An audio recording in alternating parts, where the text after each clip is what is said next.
quite like Italy. Look how busy it is. I love it. The landscapes, the people, the history. It's unbelievable. And of course, the most amazing food. Oh. I'm just having a moment. I love it, and I always have done. This is like my idea of heaven. Great food here isn't about Michelin-starred chefs, it's about home-cooked recipes. So in this series, I'm going right to the heart of Italian cooking. Oh, so good. To the mamas and the nonnas of Italy. These are some of the best home-cooked recipes in the world. They've perfected recipes handed down over generations. I'm just doing what I'm told. I love it. I'm travelling far and wide to see what secrets I can learn from these true masters of the kitchen. Forza, forza! Belli, bravi! That is a game changer. And I'll be showing you how to cook up delicious Italian dishes With flavour like this, you're going to go nuts. that use the nonna's way to transform the simple into the sublime. I'm going to have to stop myself eating. It's so good.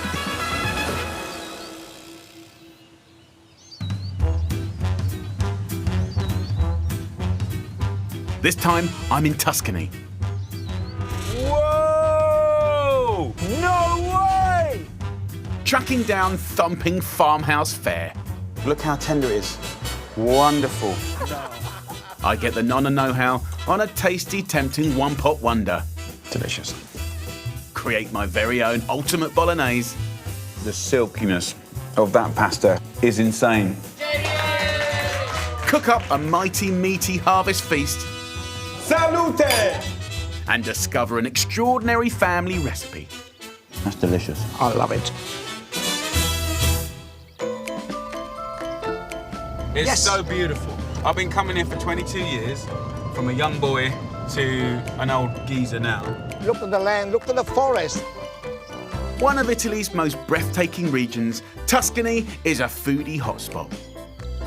Gourmets flock here from all over the world in search of the fine food and wine. But we want to bypass the restaurants and get off the beaten track and meet the nonnas, who hold the key to authentic Tuscan grub. I want to find all the little dishes that have been forgotten, all the little dishes We will. that I've never seen before. Traditional Tuscan food is a wonderful world of meat-rich, hearty country cooking. And the menu changes completely from season to season. Every month is completely different food. They hardly mix something which comes from a different region because everything comes from this land. Tuscany is one of the agricultural hearts of Italy. And we're starting our adventure in Panzano, a picture-perfect Tuscan village. Just look at that. Come on. We're meeting a revered home cook who's written 3 recipe books full of Tuscan farmhouse classics. Buonasera. Buonasera. Che piacere, Jenny, vieni. Bravissimo, grazie. Vieni. E Per me Gennaro. sono Gennaro. Gennaro, come stai? 87-year-old Nonna Miriam's promised to show me her favourite dish, Stracotto, a melt-in-the-mouth beef stew served with homemade pasta. Delicious. Guarda, noi le ringraziamo immensamente che ci avete fatto venire a casa per far vedere a Jamie come si fa uno stracotto.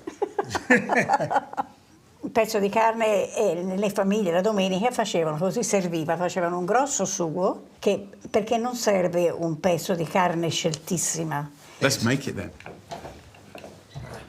La prima cosa che facciamo è un battuto. All of this. Comunque. So onions, carrots, sage and celery. Allora, 2 spicchi d'aglio, And 2 garlic. D'aglio. Il rosmarino l'ho legato. Sì, no problema. This veg combo is called sofrito. It's the foundation of all sorts of super tasty Italian dishes. I always think it's such an honour to be able to cook with a woman that's cooked so many meals. Che bella soddisfazione, lo chef. No. She said, this is nice because the chef cut the vegetable for me. It's that you Perché need deve to... cuocere tanto. Interestingly, Nonna's using one of the cheapest cuts, beef skirt. Non serve un grosso pezzo di carne. È pesante però. She put a bit of salt on it. Va bene, Yeah. va bene. Va bene, va bene. I want to take over, but she's like, no, we're fine. Nonna browns the meat and softens the veg È il momento del vino. See? before cracking open the Chianti. Let it evaporate. So, quanti pomodori concentrata? 2. 2. So 2 tablespoons of tomato puree. We've got the beef stock here. 1, 2. Sì. So you want to cover it right up to the top. Miriam, finito? basta? Sì? Venga a dare un'occhiata. Okay. The Stracotto cooks slowly till it's meltingly tender. All I need is a glass of red wine and I'll be the happiest boy in Tuscany right now. Oh, grazie. I don't know why that was funny, but she liked it. Grande piacere. Salute. La pasta già fatta. Sì. So we have fresh pasta. Deve fare. Look Quello at the size piccolo, of her quello rolling grande. pin. That's why Quello piccolo, quello if grande. Italian husbands get in trouble, they get whacked with one of these. Che pasta facciamo? Tagliatelle? Pappardelle? Pappardelle. Invented here, pappardelle is the ultimate Tuscan pasta. Ti deve avvolgila sul matterello. Sì. Poi quello grande? Ah, vabbè. Ah, vai, diventa troppo sottile se no. Sì? Sì, Sì. sì. Tagliate? Sì. Della larghezza di un dito. La sai arruffare? Arruffare.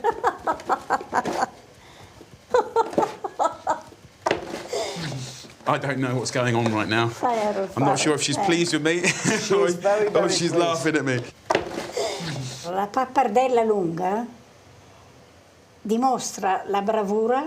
Chi insegnata La vuoi cucina? difendere? Quando andavo in campagna Sì.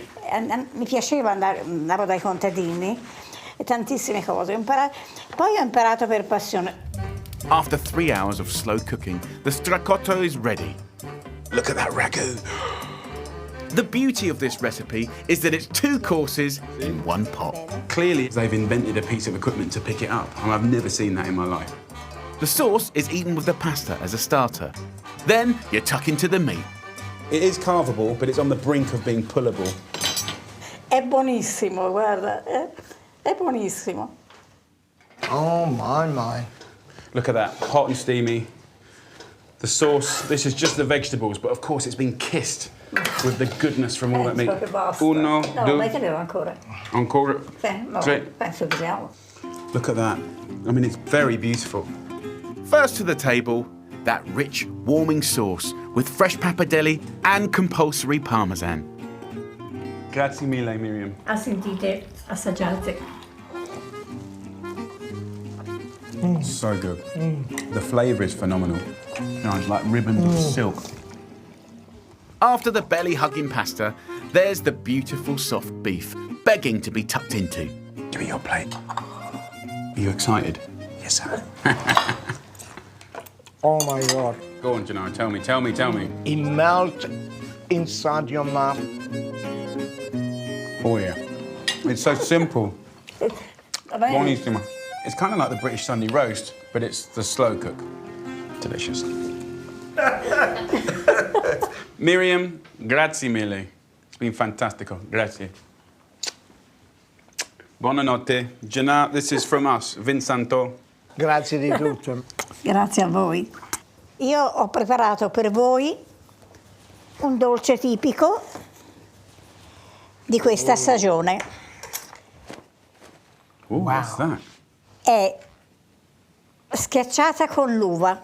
So, this is harvest cake. A local speciality, the cake's a marriage of Tuscany's 2 great crops, grapes from the vineyard and extra virgin olive oil. So they use the extra virgin olive oil instead of the butter, Yeah. typically. Yes. Yeah, beautiful. This is a present of Miriam to us. Grazie mille. Shall we eat them all here, or let's take them away? We're going to have them tonight. An autumn dessert, this beautiful bake is a perfect example of how Tuscan cooking is tied to the land and the seasons. She was amazing, right? She was indeed an amazing lady. It's not just the recipe, is it? It's more than No. that. It's more than that. I enjoyed it so much because it reminded my childhood sitting and watch some member of the family cooking and just amazed at what they was doing. That delicious food was totally accessible in every single way. There's no reason that anyone can't cook that. I love how Nonna Miriam masterfully transformed a cheap cut of beef. And it's got me excited. We'd be mad to not do something low and slow, you know, in a big pot and create an amazing sauce with some meat. This is going to be my tribute to Tuscan farmhouse cooking.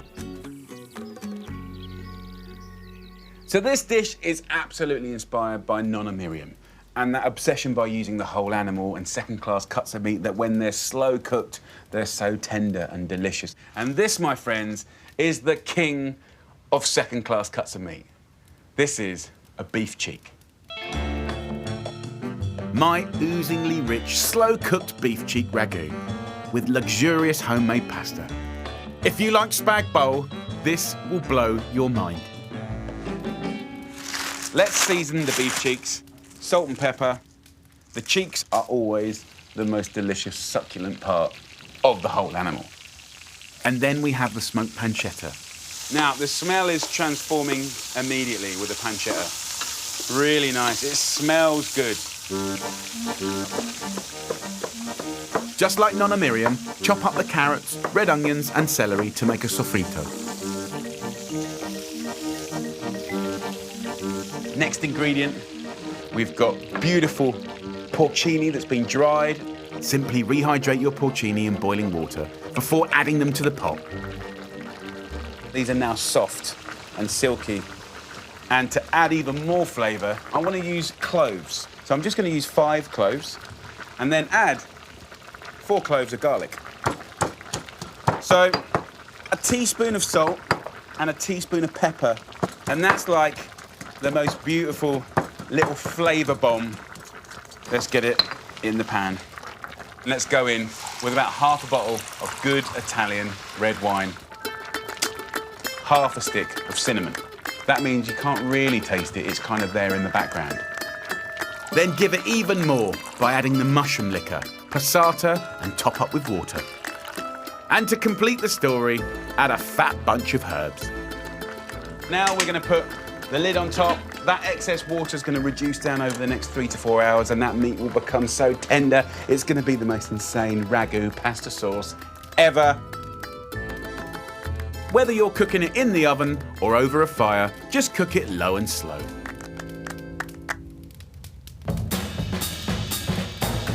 This ragu is outrageous and deserves the finest homemade pasta. Simply add egg yolks, semolina and olive oil to the pasta flour. A good old knead up and you'll have a golden dough ready to go. I'm just going to show you a few shapes to kind of get your taste buds going for making your own fresh pasta, because it's really good fun. We can roll it up like this. So if we go super fine. Nice. So this is, go on, Jannar. Little taglierini.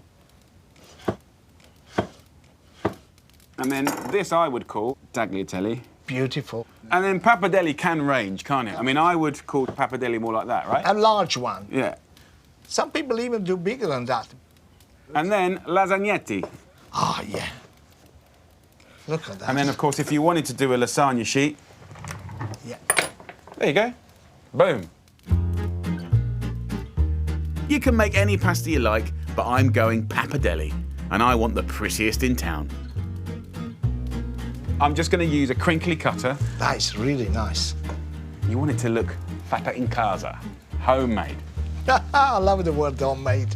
Now, time to see the ragu. Jannar, do you Let mind? me get the getting ragu. Yeah, you're So right. this has had like 3.5 hours. Yeah. Oh, Smells amazing. So I want you guys to have a little look.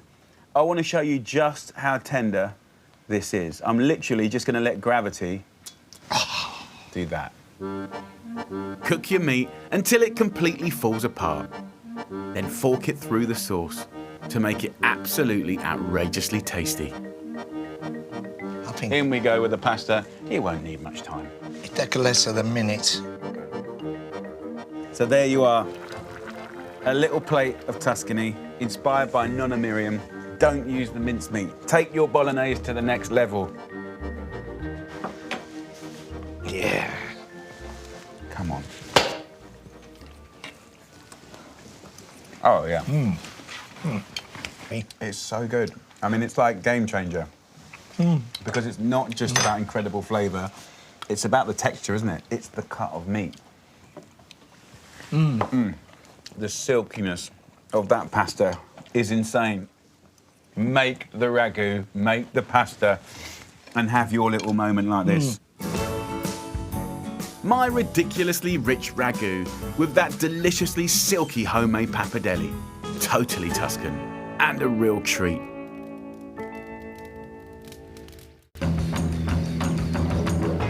We're on the search for the authentic Tuscan farmhouse food, and we've scored an invite to an olive oil farm.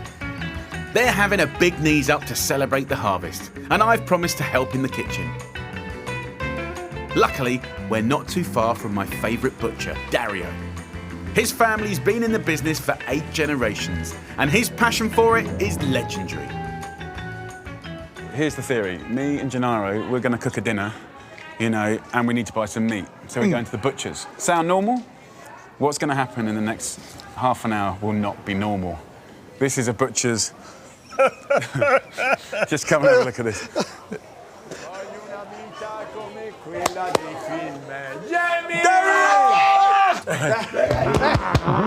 How are you? Piano, piano, piano! Ciao, ciao. Ciao, ciao. I've known him, My friend 16 Jenny. years. Dario makes the most incredible salami. Very, very famous to this area. This is lardo. So this is the most amazing fat of pork, beaten with herbs and seasoning, and they'll put that over toast. Piatto migliore. Jamie, is okay? Sì. Perfetto. Guarda. So we're doing 3 of these beautiful Fiorentina steaks. Questa è la regina della tavola toscana, è la nostra bandiera. Questa miseria. 3 bistecche per la cena di stasera, una per una ci vuole. Questo è veramente... One each set. To One beef each. or not to beef. This is the question. 1, 2 e 3. Thank you, Dario. This is beautiful. It is indeed. Absolutely. My God. Look So at that. tender. Yeah, yeah. must be. So we'll take these. Bistecca alla fiorentina, perfetta. So let me explain, guys, this beautiful chunk of meat here. The beefsteak Fiorentina.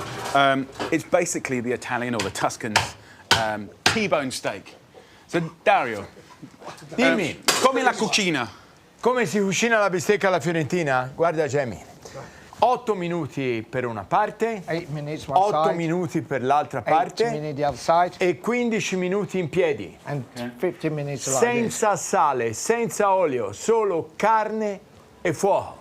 Meat and fire. Meat and fire, nothing else. Niente. And then coltello, Coltello. cut, Quando la taglia e poi Quando la taglia a cubi, sali. un po' di sale, un po' di olio extravergine. It's really interesting, L'olio actually. extravergine è incredibile. So, like, they're very specific. Like, absolutely nothing on the steak. Just fire and the meat. And then once it's cooked, and you go through the ritual of carving it up. Good sea salt, really good cold-pressed extra virgin olive oil. But it's really about letting the meat sort of sing, really. It's about the flavour of the meat. And notice they cook it on the flesh side, and then the bone side. And that's very important because that bone is like a conductor. That's where the bone marrow comes from. That's where the flavour is. But the smell comes from the bone. And as you know, most of flavour and taste is smell. It's very clever, very simple. I got 2 of them together. Can you imagine? Imagine with a couple of glasses of red wine as well. Fantastico. Okay, let me take that. Dario, grazie. Grazie mille. Love you, mate. Take care. I soldi! You can pay for it, Gennaro. I soldi! Get your wallet out. Ah, i soldi, sai cosa facciamo? E il cappello dove sta? Il cappello è lì, al gancio del macellaio. Allora, Dario! Ciao, Ciao! I love how fired up Dario is about the region's awesome beef. But that's what's so inspiring about this place. It doesn't matter if you're a butcher, a nonna or a farmer, everyone is passionate about Tuscany's amazing produce. And one of their mightiest is cold-pressed extra virgin olive oil. I want to see how it's picked and pressed. So the next morning, we're heading an hour away to the Petrolo Estate Frantoio, where they press the olives. This is the perfect time of year. Autumn, they're pressing the olive oil. Everyone's getting excited for the olive oil. Not just normal olive oil, new seasons, cold-pressed, extra virgin olive oil from a single estate. This is the holy grail. This is the foundation of Italian cooking. And this is the pressing season now.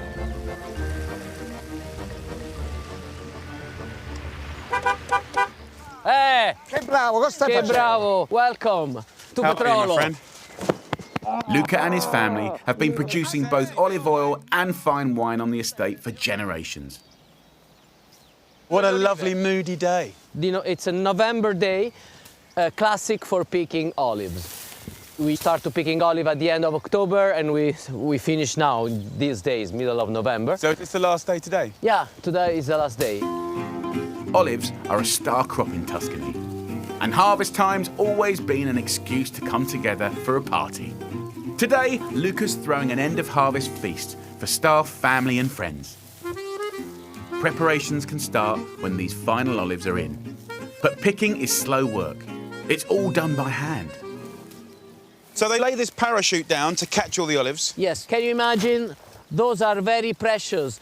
Each single olive, only 13% of the weight of the olive is oil. And we have to give to our pickers 6% of the weight of the olives they pick in oil. Have you always paid your pickers like that? Yes, since my grandfather, since 3 generations. And is that normal in Tuscany? Yes, it's normal in Tuscany. It's amazing. It's amazing, yes, but it's only for olive oil. Doesn't work for wine or for other things. No way. How long does it take to do one tree properly? Half an hour? No more. A couple of hours. Right, let's get up there. Be careful, hold the don't fall down. So it takes a couple of hours Yeah, quanto at ci vuole least fare un to albero? comb a tree. Each single plant produces one bottle of oil. That's it. Yeah, but they spend 2 hours combing it. Absolutely. So the person that's picking it gets half a bottle of olive oil Yes. for 2 hours' work. Yeah, they don't want money. They want the oil for their home, for their parents, for their families, to have a great olive oil every day, because they know exactly that olive oil, it's a big thing for their health. Do you ever use olive oil for anything other than just eating? Yes, for your hands, for the face, for your skin, you know, for the skin of women. It's very important. Be careful. Be careful, don't fall down. Here in Tuscany, it's not just the pickers who work for the love of the olive oil. Lascia. How many hectares of olive trees have you got? We have 4,500 plants. So basically you got 4,500 litres of Yes. oil, give or take. Exactly. Right? Half goes to the workers for Exactly. pay. Will you make profit out of that? No, we are happy if we can go equal, more or less. Break even? Yeah, break even, if we are lucky. Why do you do it? Landscape, culture, health. The landscape is very important. The landscape in Tuscany has been like that for centuries. Olive trees, forest, and vineyard. You know, all these terraces, those have been built by human beings with their hands hundreds of years ago to then plant the trees. We must think of generation, not of our today. Without our land, we are nothing. It's inspiring to see people so dedicated to the land and produce. And while I'd be happy to spend hours up a tree for such good oil, I know my place is in the kitchen. So that's where I'm heading to help cook the harvest feast. This is going to be a slap-up celebration of the best of Tuscan food. Fine wine, the best olive oil, and great meat. On the menu, my Fiorentina steaks, the region's best-loved beef cut. But that's not all. In Tuscany, autumn is when you eat cinghiali, or wild boar. A favourite of the hunting season. It's delicious, deeply flavoured, and perfect for my Tuscan stew.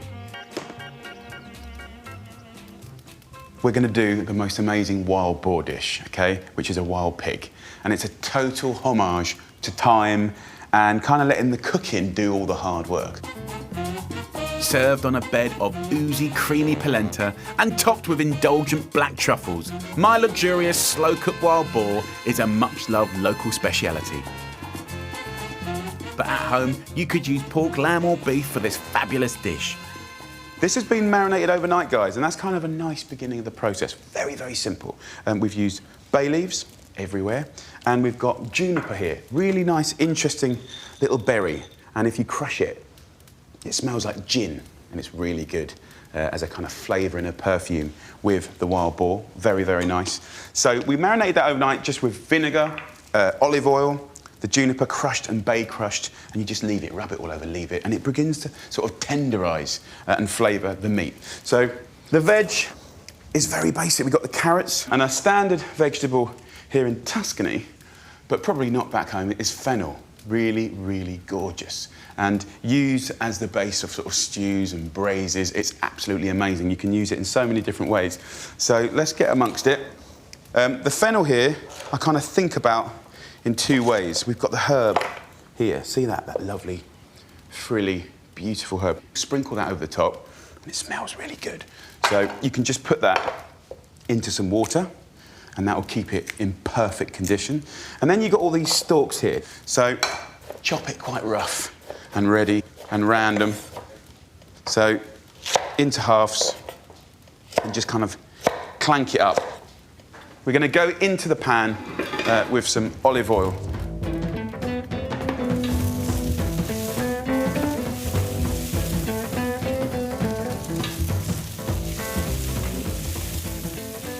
So we've got carrots here, guys. Let's just kind of badly chop it up into big chunks. This is home food, absolutely not chef's food. I'm making a vat of this brilliant stew because it's perfect for when you're having a party. Punching heavy on flavours for minimum fuss in the kitchen. And then celery.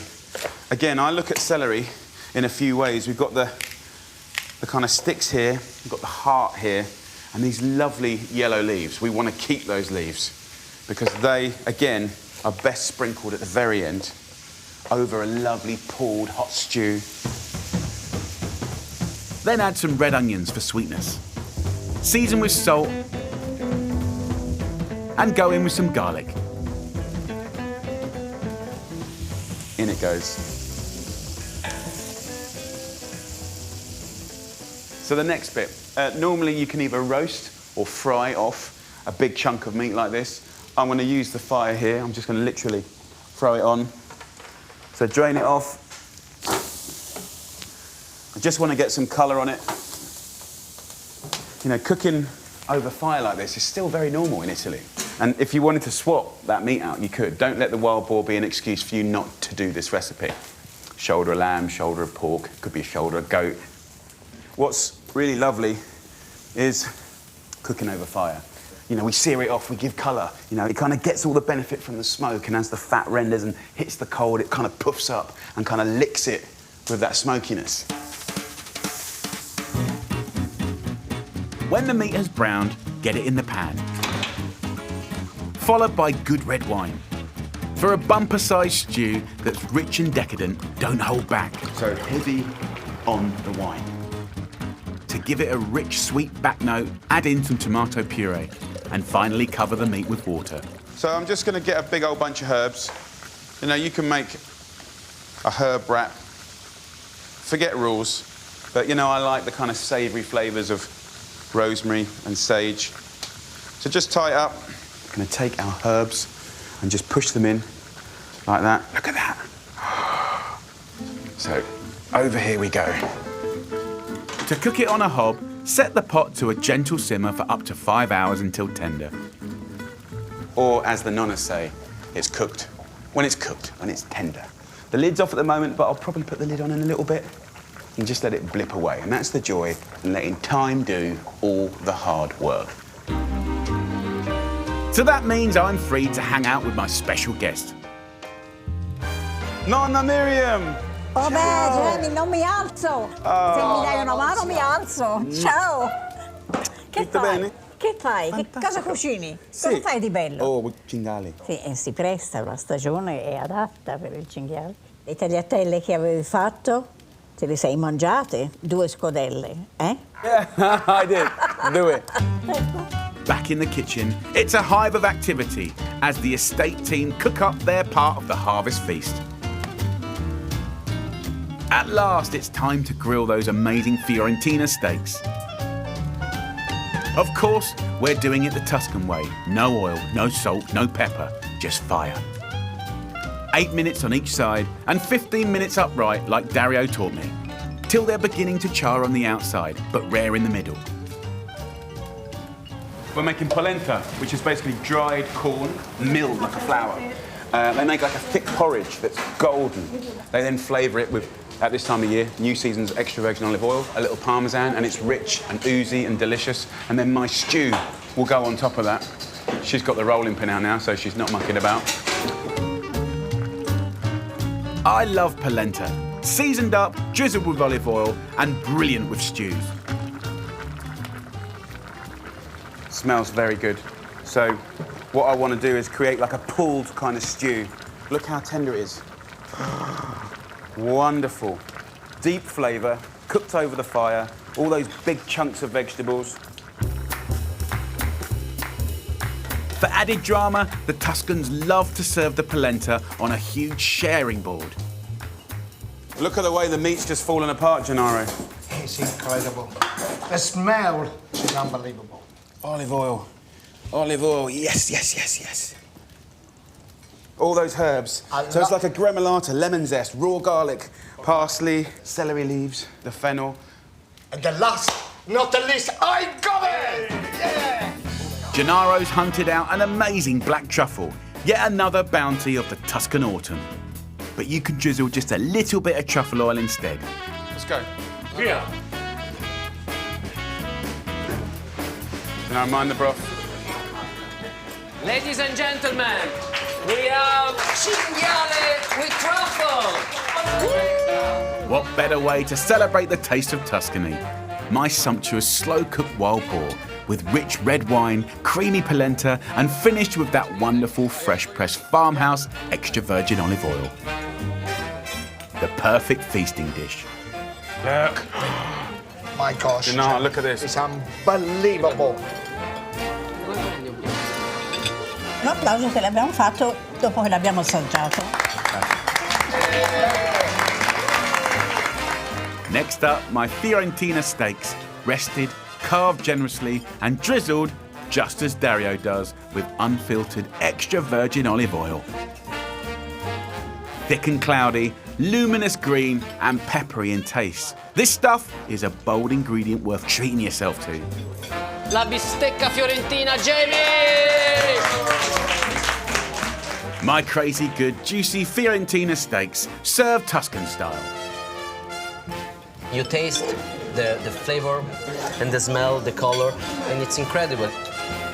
A mouth-watering treat for any meat lover. Grazie mille! Salute!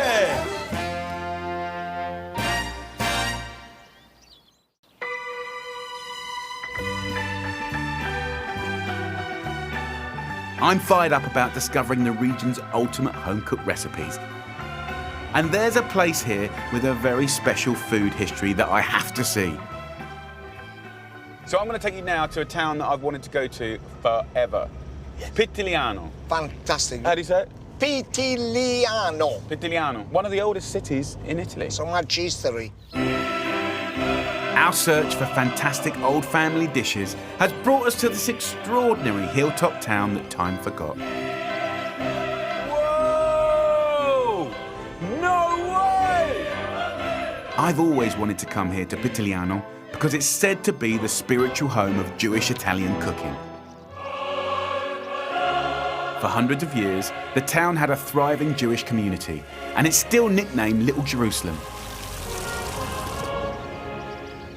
Wow. So, it's unbelievable. But everything changed in the Second World War. The Jewish population had to flee, and their authentic recipes were all but lost forever. Look at these beautiful streets. I know. Pre-war, this would have been chock-a-block with a massive Jewish community. can imagine somebody in that winter perhaps cooks something and the smell of the food. All the stories these walls could tell. Jewish Italian cooking is some of the very best cooking in Italy, and I want to learn more. So Gennaro's taking me to meet the guardian of the community's ancient recipes, a local legend.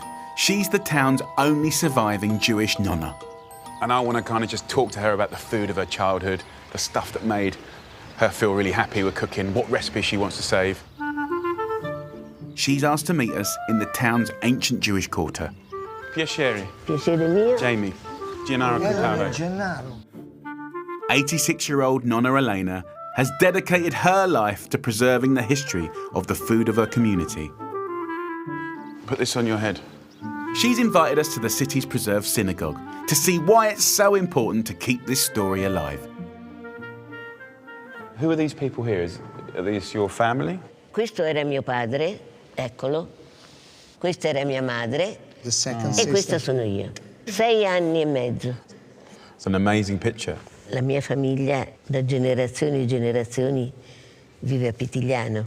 Purtroppo nel 1938 la vita cambiò radicalmente. Quando vennero i tedeschi che occuparono, vennero anche a Pitigliano, dovemmo scappare, andare via. E fummo accolti dai contadini. C'è una grotta, comunque rimanemmo lì. That's amazing. I mean, It is. you know, bless her. I mean, 8 years old, 9 years old, the happy world changes. She's living in caves, scared. What a weird, crazy time within her lifetime. Imagine if it was your daughter. Oh my gosh. Yeah. Do you know what I mean? It must have been horrible. Ci portava il latte un contadino che abitava sopra e poi ci portavano uova, formaggio, ricotta, insomma. Dovevamo arrangiarci, però ecco, siamo riusciti a scamparla. Periodo dolorosissimo. So when could she go back to normality? Quant'è che poi avete cominciato a prendere la normalità? A metà giugno del 44. Pitigliano era stata bombardata nel frattempo, tutta la fiancata della nostra casa. Quindi quando tornammo non era più agibile. Vita difficile. After surviving such difficult times, Nonna's anxious that the culture she fought so hard to preserve lives on, and that includes its special recipes. She was hoping to cook for us, but after a recent fall, she's on doctor's orders to take it easy. Instead, Nonna Elena has offered to tell us the secrets of her all-time favourite Jewish Italian recipe. Ho varie ricette, ma quella che apprezzano di più sono i carciofi ripieni. Grazie mille. A voi, Grazie. a voi Elena. Lei, questo piatto è antico. La mia mamma lo faceva, diciamo, come un piatto un po' prelibato. Until now, this beloved family recipe has been a closely guarded secret and never written down. 6 carciofi ripieni. Ci vogliono carciofi freschi, 2-3 etti di macinato. So we have mincemeat, all'oro. Allora metto, no all'oro, no. Cipolla, prezzemolo, basilico, un pezzettino di sedano. It's a great recipe. Grande. To preserve this recipe, we're going to cook it exactly the way Nonna Elena's family has always made it. Certo. What's happening in there is a whole bunch of history, a whole life, and her favourite recipe. So Gennaro's going over the recipe just to make sure, double sure, that we're going to cook this right. Then we're going to take it back to her later on and hopefully get the thumbs up. Nonna Elena has entrusted us with her incredible family recipe, and I can't wait to get cooking. While she goes home for a rest, I'm going to teach you how to make this phenomenal dish. And what better place to do it than soaking up the history of the old Jewish quarter? Got a whole load of artichokes, and we've just set up, as you do, in the middle of the town. Look where Handsome is. Gennaro. A mia? Delicate Italian artichokes stuffed with flavour-packed beef and wrapped in a spanking tomato sauce. Simple, delicious, unique. Some people are really scared about prepping these. They don't know what to do with them, so let me show you. What we're going to do is just cut off the stalk, then click back these outer leaves, right? But as you peel back to where the sun hasn't got, right, see how lovely and light green it gets? Like that. And that is tender. Then just cut the floury part at an angle 4 times. 1, 2, 3, 4, and that's what you get. Absolutely beautiful. Now, I'm just going to rub that with lemon juice here, because it will go brown, it will go black really, really quickly. Then here, I'm just going to go from here down to the stalk. Now, this is stringy, but what's underneath is sweet and delicious, right? So look, we're going to cut this in half, all the way down the stalk, like that, and then we go into quarters, all the way down. And then we're just going to remove that choke here in the middle. Once the artichokes are cleaned up and quartered, you can start on the stuffing. Gennaro, tell everyone what we've got here. We got very lean minced meat, parsley, basil, 1 egg, a little pinch of a dried chili, little salt, mix all together, hallelujah. And important to season this meat. And then Gennaro is going to plop the meat in, like that. And we're going to literally reformat it. You only use 3 quarters to put it back together again, almost rebuilding its natural shape. Now, at this point, we then go into some flour. Really coat the artichoke, and then we go into the egg. This is going to be an amazing dish. We've definitely done exactly what she's told us. Now we're going to fry them. Come on, Jenna. Let's do it. We've got oil on a sort of medium-high heat. I would say about 160 degrees Celsius. Or 320 degrees Fahrenheit. So we want it to take about 12, 15 minutes to get it golden.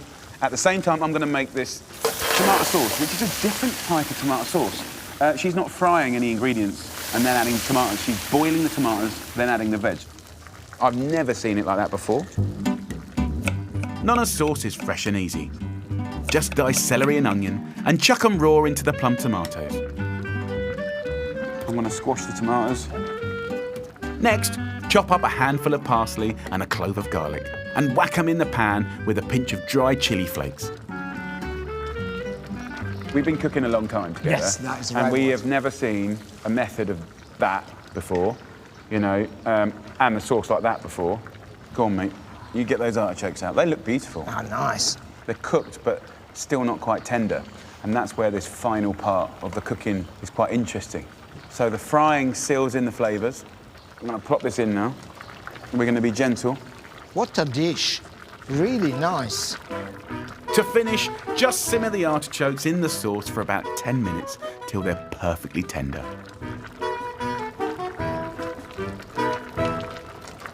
Should you have a little taste? Yeah. What a lovely dish, Gennaro. I'm going to make this at home. Yes. Look at that. Right, let's break into it. Go on, you go first. The tomato really tastes nice. That's delicious. I love it. That's a lovely meal. And the things you could do with that. And tossed gnocchi or pasta in that lovely sauce.